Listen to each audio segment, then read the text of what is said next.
que vous allez bien, bienvenue dans cette nouvelle vidéo.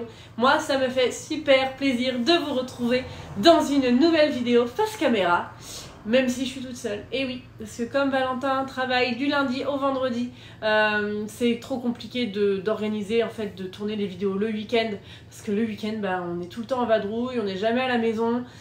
Et on n'a jamais le temps, et comme en plus la vidéo face cam doit sortir le lundi matin, du coup c'est un peu compliqué, il faudrait qu'on s'organise un peu mieux. Mais là pour l'instant on n'a pas encore réussi à s'organiser. Bref, du coup vous avec moi, j'espère que vous n'êtes pas trop déçus et que vous allez vous en remettre. Mais bon, c'est parti. En tout cas, ce que je peux vous dire, c'est que cette vidéo on l'a réfléchie ensemble. Donc voilà, ce que je vais vous dire ici, c'est pour tous les deux. Aujourd'hui, nous allons donc parler, comme vous avez pu le voir dans le titre, de ces choses qui pour nous sont un peu surcotées quand on va au Yucatan. Parce que oui, il y a toujours ces endroits, vous savez, on vous dit « Ah mais là c'est super, faut absolument que tu le fasses, ce truc qu'on retrouve dans tous les guides touristiques » et où tu vas et tu dis « Ah ouais, ok, je m'attendais pas à ça ». Bref, du coup je pense que vous avez compris de quoi je parle. C'est parti, on commence. Déjà, dès l'arrivée, nous, le premier truc, c'est Cancun. Cancun, on n'a pas compris l'intérêt, quoi. Alors, à moins d'avoir un super hôtel en bord de mer, tout ça, qui coûte un bras et demi, à part ça, je vois pas, en fait. Parce que, tout simplement, déjà, il n'y a aucun accès à la plage en dehors de la zone hôtelière. Donc, forcément, je trouve que c'est hyper dommage. Il n'y a pas de plage publique, en fait. Toutes les plages sont privatisées. Donc déjà ça, moi je trouve ça un peu nul. Il n'y a même pas de restaurant, en fait. On voulait manger au resto, on n'a même pas trouvé de resto. C'est que des hôtels. Et que des trucs all-inclusive, en gros. Voilà, pour vous donner un peu une idée, Cancun, moi, vraiment... Non, je vois pas l'intérêt, hein. On y a été, on y a passé... on a trouvé un petit accès à la plage. Tac. On a voulu marcher un peu, après impossible de recouper parce qu'en fait c'était que des zones hôtelières. Bref, non, vraiment, voilà. Nous, Cancun, on n'a pas compris l'intérêt.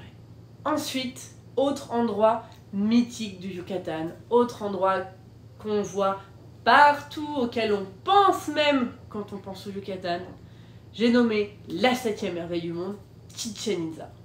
Alors Chichén Itzá, on va pas enlever que c'est très beau, hein, c'est quand même une des 7e merveilles du monde. Pour nous, en tout cas, ce n'est pas le plus beau site archéologique du Yucatan. Surtout qu'en plus, je trouve que c'est très cher, c'est très touristique. Il y a beaucoup de vendeurs ambulants qui essayent de vous vendre tout et n'importe quoi à des prix mirobolants dans toutes les allées possibles. Bon, c'est pas si incroyable que ça, quoi. La pyramide, elle est belle, mais... Moi, je m'attendais à être vraiment plus impressionnée, en fait, et ça n'a pas été le cas. Et j'ai été beaucoup plus impressionnée sur des sites comme Calakmul, par exemple. Si vous hésitez à le faire, nous, on nous avait dit, en gros, ouais, voilà, que c'était pas... Tous les gens qu'on avait vus, en fait, nous ont dit que c'était clairement pas leur site archéologique préféré. Bon, je reprends. On a été coupé, mon pied s'est déconnecté pour je ne sais quelle raison, je suis désolée. Bref, je disais, on a des amis, nous, qui nous ont dit que c'était pas leur endroit préféré.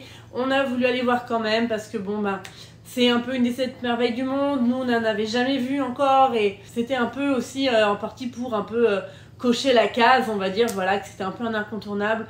Mais très franchement, si vous avez peu de temps sur place, je suis pas sûre que ça vaille le coup d'y passer une journée, enfin... Bon, désolé, je crois officiellement que cette vidéo ne veut pas être tournée. J'ai toutes les malchances du monde qui m'arrivent depuis tout à l'heure. C'est pas grave, on va y arriver. Bref, je vous disais, Chichén Itzá, voilà, pour nous, si vous êtes limité dans le temps, vous pouvez prioriser un autre site archéologique. Pour moi, voilà, vous serez pas perdant. Ensuite, un autre lieu, pareil, un peu emblématique de la Riviera Maya, que nous, on n'a pas trouvé incroyable, vraiment, c'est Tulum.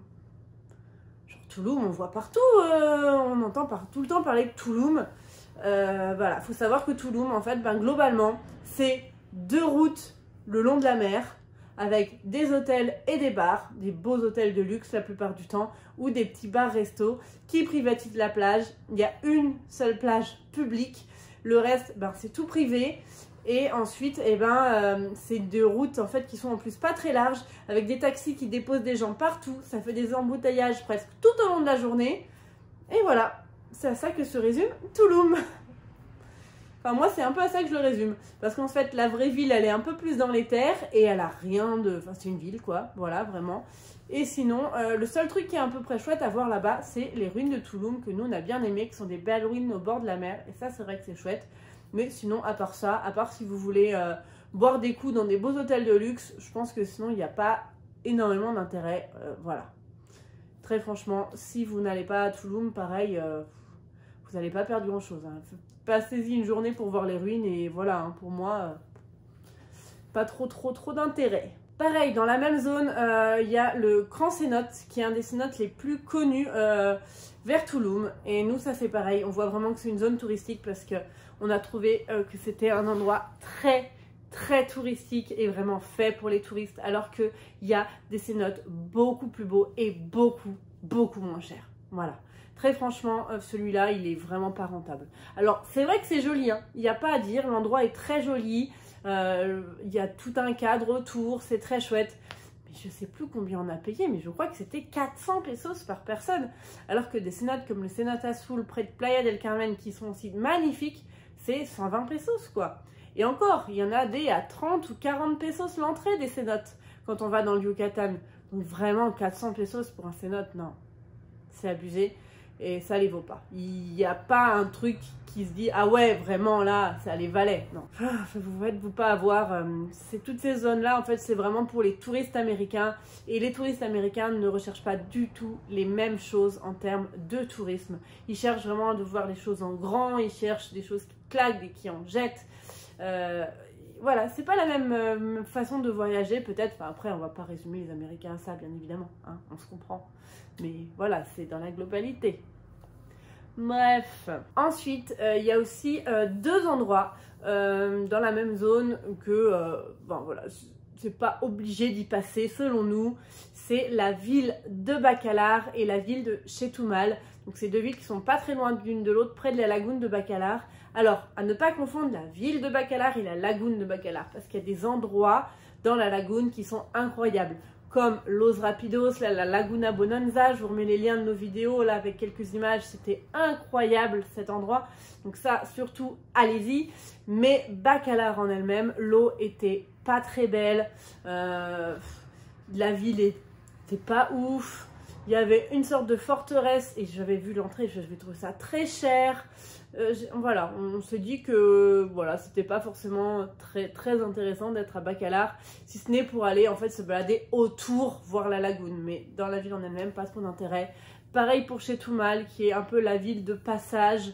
Quand on fait la traversée en fait de Campeche jusqu'à Chetumal, on peut aller jusqu'à Chetumal par exemple pour faire le plein d'essence ou pour se ravitailler en nourriture, faire les courses, etc.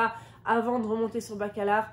Mais si vous n'avez pas d'obligation, n'y passez pas parce que franchement, ça n'a pas forcément d'intérêt. Après, c'est pas forcément non plus un lieu très touristique, hein, là, pour le coup. Voilà. Mais sait-on jamais que vous vouliez ou non l'inclure dans votre tour. Nous, on trouve que c'est pas un endroit qui nécessite de faire un détour. Il y a également Progreso, qui est la plage au-dessus de Mérida. On en avait pas mal entendu parler, Progreso, Chelem, etc. Nous, on n'a pas été subjugués par ces deux endroits. Alors certes, peut-être que c'était lié au Covid, qu'il y avait des trucs fermés, on n'a peut-être pas pu tout entrevoir, mais on a trouvé que, par exemple, Shuburna, qui était juste un peu plus loin, était 100 fois mieux. Voilà, donc on s'est dit, pourquoi personne n'en parle? Et pourquoi tout le monde parle de Progreso? Bref, mais bon, ça, on en reparle plus tard. Et ensuite, il y a aussi deux endroits dont j'ai envie de vous parler. J'ai l'impression que je suis basse là, non?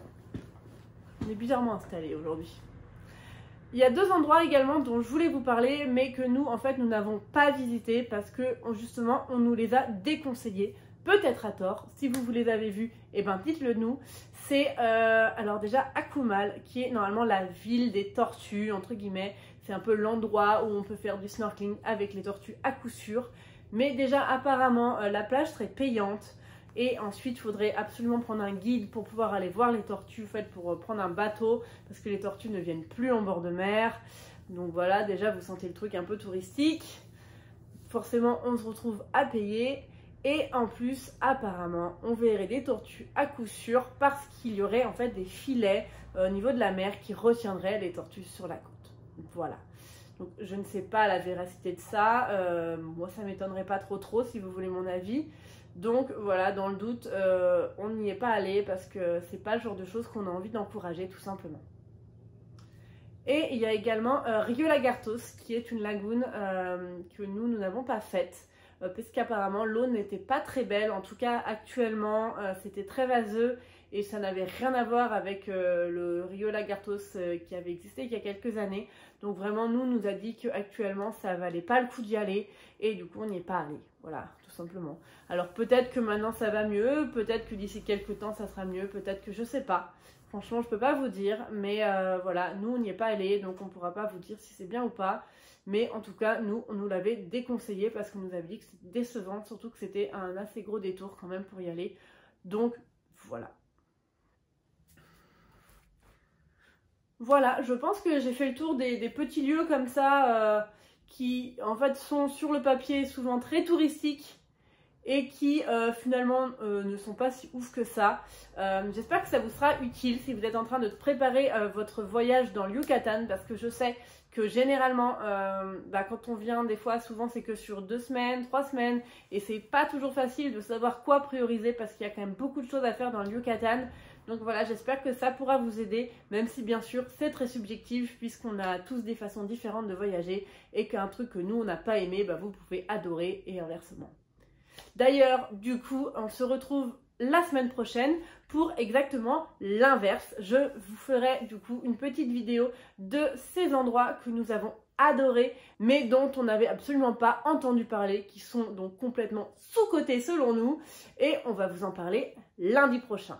Donc, pour ne pas manquer la vidéo de lundi prochain, je vous invite à vous abonner si ce n'est pas déjà fait et même à activer la petite notification pour recevoir une notification quand on publie une nouvelle vidéo.